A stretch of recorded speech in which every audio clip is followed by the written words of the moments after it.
Hello, welcome to Failing Forward, the podcast that gives you an exclusive look at what it takes to be a successful entrepreneur and all the failures that happen along the way.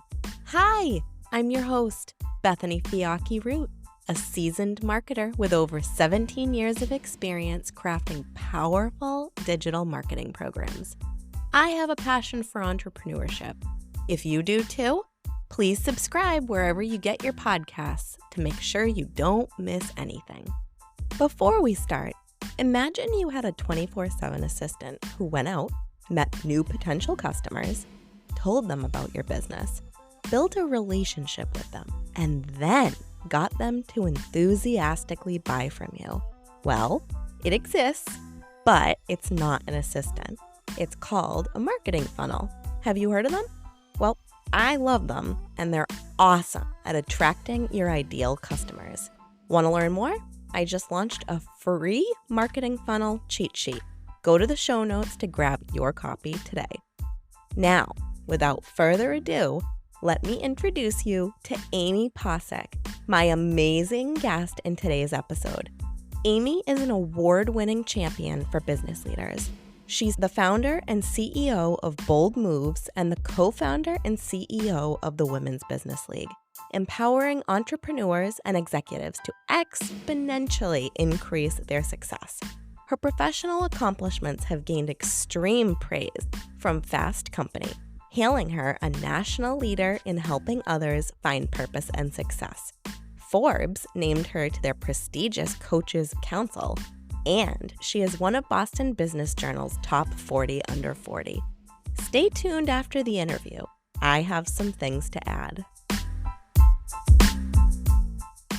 Hello, and welcome to the Failing Forward podcast. Today, I have Amy Pocsik, founder and CEO of Bold Moves and the co-founder and CEO of the Women's Business League. Welcome, Amy. Thank you so much for having me. We are going to have a blast. I am so excited to get started. Awesome. Okay, first question. I saw that you started out as an accountant. That is fascinating. Tell me what prompted the switch over to entrepreneurship. Yes, I started as a CPA. I built my entire accounting career and, I loved it. Like there were parts of it that I absolutely enjoyed. I would go into multi-million-dollar businesses and slice and dice them. I would help them with strategy and thinking about their potential. I loved working alongside really smart leaders who cared deeply for their teams and that wanted to produce incredible results. So there was a lot that I loved. And then right alongside that, there was a piece of me that felt like this can't be all there is. You know, doing financial statements and taxes, and I just felt like there was more of me to give. And so there came a point where I had to really honor that feeling. And everything changed when I had one meeting with a mentor of mine. She was a partner at the firm. She was phenomenal, dressed in the most expensive clothing. She drove a hot car. She had incredible confidence. When she walked into a room, heads turned. And it was because she commanded that room, right? I looked up to her so much as the pinnacle of success. And so one day, I was her mentee and she invited me out to lunch. And over lunch, she started to share her heart with me. And she shared that she had missed her children growing up. And she was now facing a divorce because she had not prioritized her relationship. And this is what got me. She shared that she had always had a dream on her heart, but felt that because of the golden handcuffs and the life she had created, she could not pursue it. And as I sat there, she had no idea that I'd been feeling this in my heart. And something deep inside me said, no, this will not be me. And in that moment, it was a game-changing moment for me I decided that I was going to figure out the work that I was meant to do in the world. Oh my gosh, that is amazing. I love that story. That is great. So when you made that mental switch, that must have been very scary. What was the first thing that you felt when you made that decision in your head? The decision really came from a place of we work so many hours. If you think about your life and you think about how much time you dedicate to your work, I felt like my one and only life was worth me figuring this out. It was worth it to me to do the work that I was meant to do, to give my gifts and talents in service to others. Like, I had to figure this out, and I decided that I was worth it. My life was worth it, and the people that I was meant to serve are worth it. That's so empowering. I love it. So once you went down that mental path and you sort of made that decision in your heart, what was the next thing that you did to figure out the details of your path forward? So I did the exact thing that I now coach people not to do. So when I'm working with, amazing executives and I'm coaching them to go from career to calling, which is what I call what I did, making that leap from an executive career when you feel like you really want to pursue your calling, whether that's an entrepreneurial path or inside of an organization. The first thing I tell them to do is to go inward, right? And to listen to your intuition and take a personal inventory. That is the exact opposite of what I did. Oh no. So what I did was I polled all my friends and family. Oh, I see. Oh no. So what did that end up with? What was the result of the poll? "Mm, what do you think I should do? What do you think I'm good at?" Like, I just had no idea. And so what came back was, Aim, you've always been great with people and, you should go into some sort of sales. Like, you'd be great at sales." And it wasn't it wasn't ill meaning. It was just their perception of what they thought that my personality might line up with. And also, they were really scared for me. I was walking away. You have to remember, I was walking away from an accounting degree, a master's in accounting, a CPA exam that my friends and family watched me work so hard. I had a really great career making a lot of money. And so their responses were laced with some fear, which rightly so. Of course. Um, and so I said, okay, well, I should go into sales. So what can I sell? And at the time, I was somewhat interested in real estate. So I said, you know what? I'm an accountant. I've got a math mind. I'm somewhat interested in real estate. I'm going to become a mortgage broker. Oh, okay. So that was So, the first iteration. yeah. So overnight, I get licensed. I don't know what the heck I'm doing. I get licensed up in work. I know nothing about real estate, but there I am, right? And I put on my mortgage broker hat and I'm on this team. And then I go, oh my gosh, this is the first time in my life, like, I have to go out and find a client. So when you're an accountant, tax season rolls around. Organizations need financial statements. They just come to you for Right. the most part, Yes. especially when I was working at one of Boston's top firms. So there really wasn't a lot of business development that had to happen in my role. So now I'm sitting there like, how do people do this? How do you go out and get a client? Right. It's a big switch. So I did what the only thing I knew to do, which was go out and go to every single networking event that I could get a ticket to. And I was taking coffee with anybody who had a business card and a pulse and who would talk to me. Oh, and did that when you were doing that, how did that feel? Were you feeling aligned or were you feeling like, I'm not sure how this is going yet?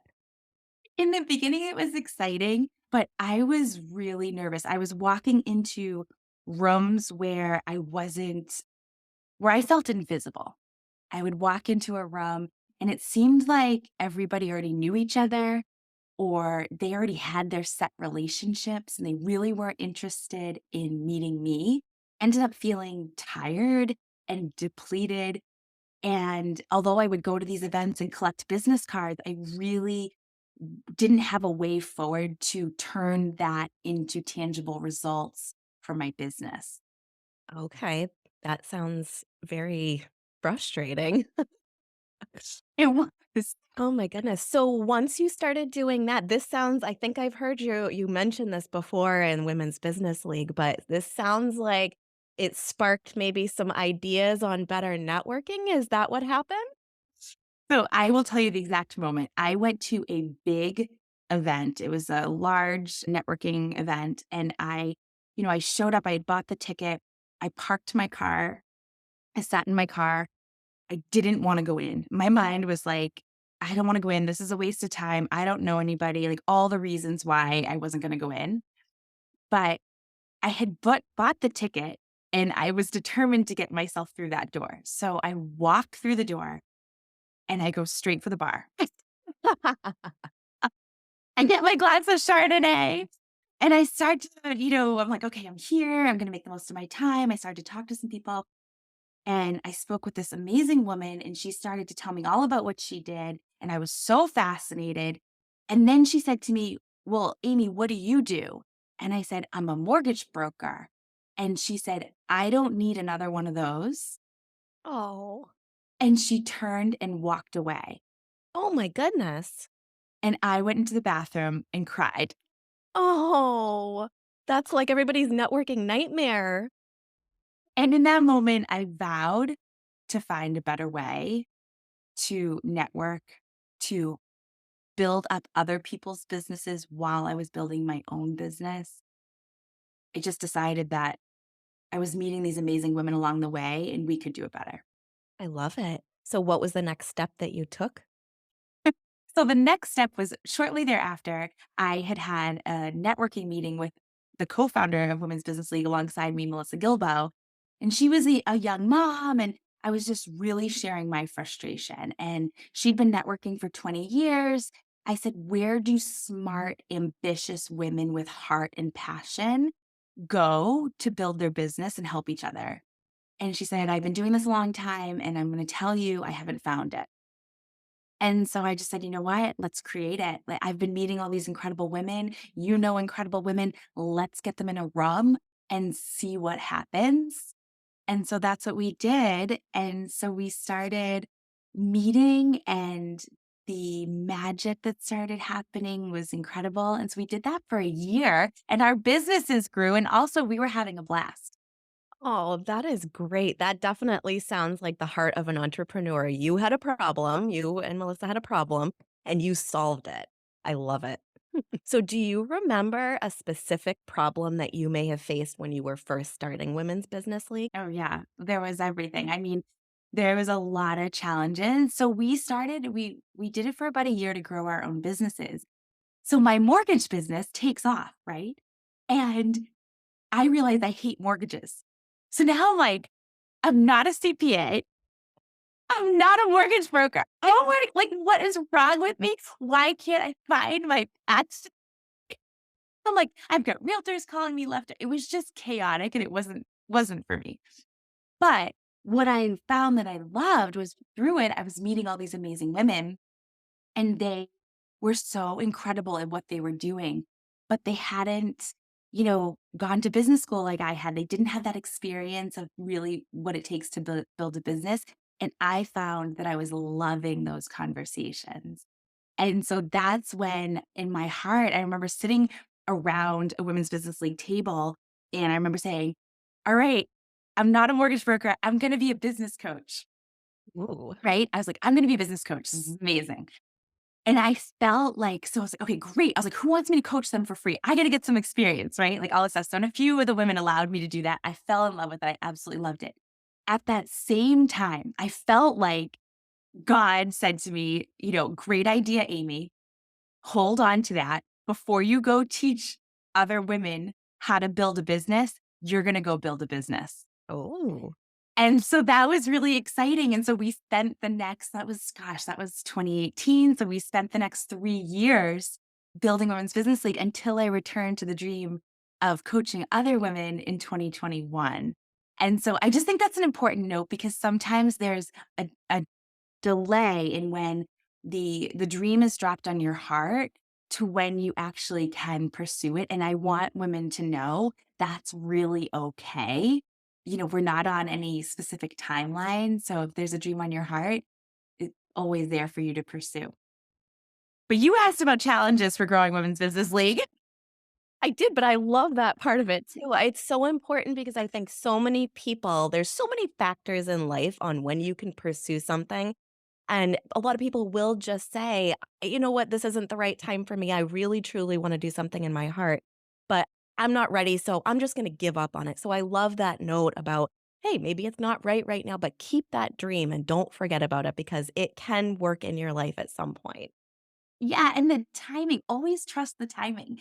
If I had jumped into being a business coach before I had built a business and really tested all of the strategies that I knew from corporate in an entrepreneurial setting, they've become these really rich strategies and tactics. And I know they work because I use them and my clients, right? So, but it needed that refining. I needed that refining. I needed to understand what comes with building a business before I could go and help others. So it all works out in divine timing.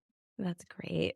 Awesome. So, as you were learning through that process and making that switch from Women's Business League, learning and growing, what were some important things? Is there anything that sticks out in your head that you could share with people? Like, I had this failure, I had this challenge, and here's how I tackled it and moved forward to success.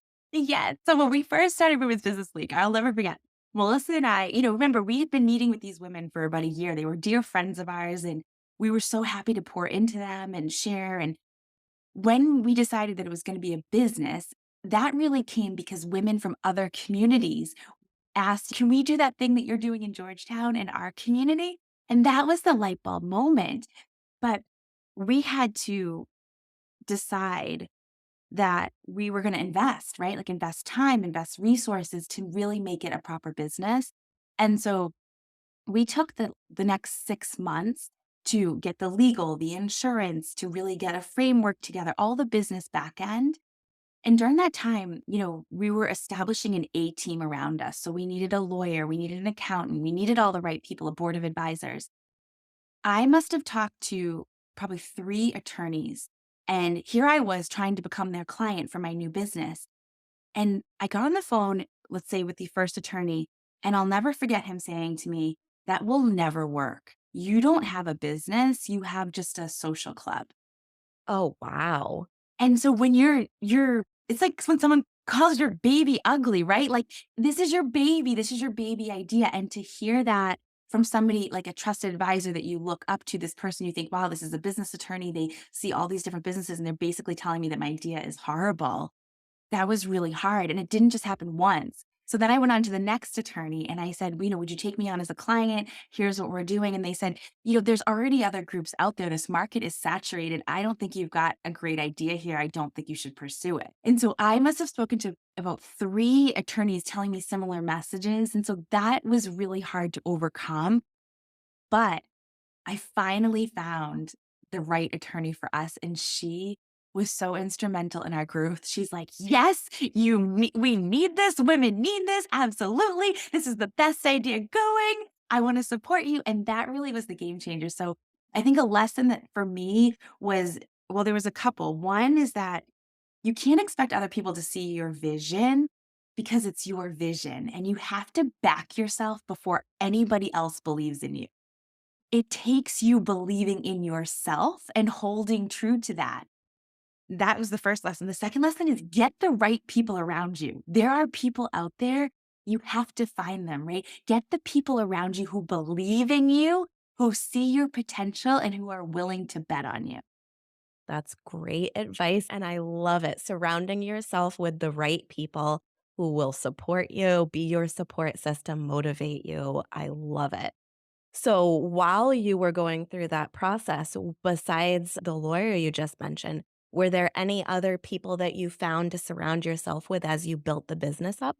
Yes, absolutely. So, one of the great things that we implemented, and I wish we had implemented it sooner, was bringing on a board of advisors. So, these are incredible women who have achieved unbelievable success and they care about what we're creating. And so, they have offered their time, their insight, and their energy and love, quite frankly, to helping us grow Women's Business League, and they have been really instrumental. So I highly recommend a board of advisors in business and also personally, right? Who are the people that can hold you accountable, who can give you a love shove when you need it, right? Oh, These love are not shove. these are not yes people. These are people that are holding you to your highest standard, and they're there to support you with love and accountability. That's important for sure to help guide you. I love that. Oh, that's amazing. You are just so full of awesome advice. This is great. Okay, so let's look back a little bit. If you could go back and give your 18-year-old self or your younger self, your pre-entrepreneur self some advice, what would it be? So I would say, when I was 18, I always had an entrepreneurial flair, I would say. I always had an entrepreneurial interest. I had a notebook full of all these ideas that I thought I would like to start, but I didn't see a path forward. So at the time when I was in college, I didn't see a lot of successful entrepreneurs who were making the money that they needed to support the life that they want to live. In my limited viewpoint at that time, I saw a lot of starving entrepreneurs. And let's face it, I didn't want to live like that. I wanted a life that set my heart on fire. And so that was a big reason for me actually pursuing accounting because it was a very clear career path and I wanted that. And so what I would say to my 18-year-old self is number one, you can blaze your own path. You will figure it out and you absolutely have what it takes. That is so encouraging. I think so many people need to hear that. There's so much self doubt we go through, especially when we're just in that little idea phase. So, hearing that piece of advice hopefully is helping a lot of the listeners listening today. I love that. And okay, so switching over to visibility as you have grown your business. So, I know personally, the visibility, especially online, has been a little bit of a hesitation for me in my journey along the way. How did you feel about your growing visibility, and how did you tackle maybe some challenges that may have come with that visibility? This is a huge topic, and I'm so happy you brought this up because it was so important in my journey and it's so important in women leaders' journey. So, I will tell you that I prior to Women's Business League, I was not on social media. Even the first couple years, I really hesitated to be on social media. I didn't want to open myself up to unsolicited feedback, criticism, other people's opinions. And that really continued. So I reluctantly joined social media. I was also really nervous of the time suck that it could become. But the visibility piece really came for me 1 year ago. And I'll tell you why. I was so frustrated. I was working so hard in my business coaching business, and yet I felt like the opportunities just weren't coming. And I wanted to serve at a really high level. I wanted to empower, inspire, and encourage women like never before. And I felt like I had more to give. The same feeling I had back in corporate. And I had been studying personal branding, but I was scared. I didn't want to put my story out there. I didn't want to put myself out there. And so I really had to decide that my dreams were more important than my doubts, and that the people I was meant to serve meant more to me than the people who were meant to criticize me. And I decided to, I hired coaches, I read all the books, I really studied personal branding, invested heavily in myself in digital imagery and also understanding the power of my story. When I started to share that, when I stood in my truth, it shined a light for others and it was the game changer. And now, when I coach women, executives, or entrepreneurs, we always work on their personal brand. It literally, so your story has so much value. It has intrinsic value because it made you who you are. When you give that gift of huge value to the world, it comes back to you tenfold because it magnetizes the opportunities, it attracts the right people to you. So it's a win-win, and it literally has been the game changer. When I help my clients become visible and stand in their power, the opportunities that they get, they shock themselves. I would just encourage everybody, your personal brand, own your story. And I can go deeper and give your audience some suggestions if you want, but there's it is literally the game changer. I love that. And it can be very scary to go through that process. If I guess one piece of advice you could give related to that that could help people move past that fear, knowing that there's all that goodness on the other side, is do you have one piece of advice that you could share with people on how to get over that fear? So I think for me, the biggest thing was I was afraid of being criticized and judged. I was afraid of unsolicited feedback, opinions. And so I think what I would say is that is going to happen. Be prepared. It is going to happen. It's part of the process.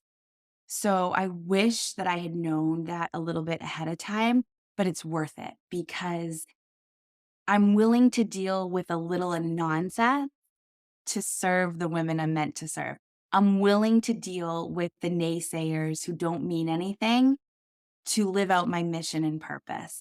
I'm willing to hear the criticism and let it roll off my back, which it didn't always, in order to do the work that sets my heart on fire.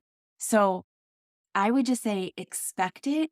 You're it's a marker that is telling you that you're doing big things in the world. And when you talk to other people who are also doing big things, they're going to tell you the same thing. So you can either do nothing and play small and not ever deal with criticism. That's an option. Or you can be a leader who helps others, who does really big things, who changes the world, who has an exciting career, and you're gonna deal with a little nonsense. Which one are you gonna choose? A little nonsense. I like that. That sounds so much nicer than internet trolls. Do you remember? I know there's probably something for everybody from those naysayers that sticks in your head that maybe they were insulting you and you actually are like, "No, I own that. I love that." Have you ever gotten any insult where you're like, "That's not an insult. I actually love that." Yes. So one of the ones that came up a lot, especially as we were growing Women's Business League, is people would say to me, "You're too much. You're too much. Your energy is too much." And I'm like, you know what? Yeah, it is. It's too much for you, but I am up to big things. And the women that want to be in this elevated, excited energy, they're going to be attracted to me. And there was actually a great article in the Harvard Business Review that talks about how the positive energy of a leader really can uplift those around them. And they actually quantified it. I felt so vindicated. That's great. That reminds me of a little story from when I was in college, because I think every woman who has any leadership qualities or intent to lead is gonna be told that exact same thing. "You're too much, you're too loud, tone it down." And the beginning of that for me was when I was in college. I had a big presentation that took the entire semester to do with a group. I remember getting up to present my part of it. I had on these beautiful earrings. They were these teal, sparkly, beautiful earrings. And the first thing when I was done speaking that that professor said to me was, "Next time you shouldn't wear earrings like that because it distracted me the whole time and I didn't listen to you." So, like, a What? whole entire semester worth of my hard work, and you're telling me my earrings are too loud that you couldn't. Sorry, buddy. This is me. I'm gonna be No. me. Oh, it's just it's something that we have to deal with, so I love the advice that you were giving to people on how to kinda just embrace it. You are loud in a great way, you are inspiring, and that's going to attract the right people to you and your business. I love it. All right. I have been finishing out my podcast interviews with quotes lately. So I found a quote on your website that I loved from you. And it says, "Give yourself permission to hold space for the dream in your heart." So, as a closing remark, do you have any advice for budding entrepreneurs related to that quote and holding that dream that you would like to share with people to encourage them to keep going in their dream? Yes, your dreams have meaning, they have purpose, they are on your heart for a reason. Give yourself time and space to really hear from your intuition and cultivate an incredible relationship with yourself. Learn to trust yourself. You know what's right for you. And just, I would say, trust that because when you do, amazing, incredible things happen in the the universe really does rise to meet you. Oh, I love it. Amy, thank you so much. This has been incredible, and I cannot wait to share this podcast episode with everybody because you have had incredible, inspiring advice for us all. Thank you for having me. So fun. Yes, so fun. Okay, have a great day. You too.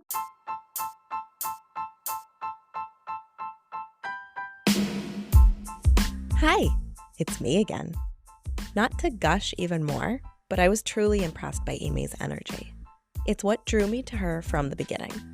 While my earring story, which I almost edited out by the way, was probably not the best example to illustrate my point, I have been told my whole life that I'm too loud, too much. So to have a successful leader like Amy reinforce that it's actually an asset and not a liability made me feel great. Let me recap my takeaways from Amy's advice. 1. Believe in yourself first. 2. Surround yourself with the right people, board of advisors, coaches, and people who believe in you. 3. Expect naysayers, but let it roll off your back. It's a sign that you're doing big things in the world. 4. Learn to trust yourself. 5. If you have a dream in your heart, follow it. You are meant for big things. You're here for the truth about entrepreneurship, right? Well, here it goes. I struggle with a lot of those things. I'm getting better, but they don't all come easy to me. For one, I'm independent as hell, so asking for help goes against all my instincts. But you know what?